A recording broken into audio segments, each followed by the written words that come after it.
হযরত ওমর রাদিয়াল্লাহু তাআলা আনহু এমন একজন লিডার ছিলেন, এমন একজন আল্লাহর প্রিয় বান্দা ছিলেন, এমন একজন আল্লাহর গোলাম ছিলেন। রাতের বেলা এশার নামাজের পরে নিজে খেতে বসেছেন।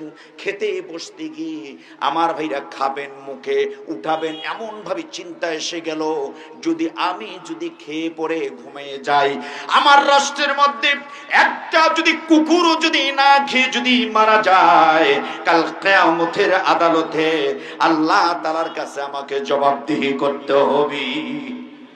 কথা বলেন, কথা বলেন। তাহলে ওমরের মতো নেতা দরকার আছে না নাই?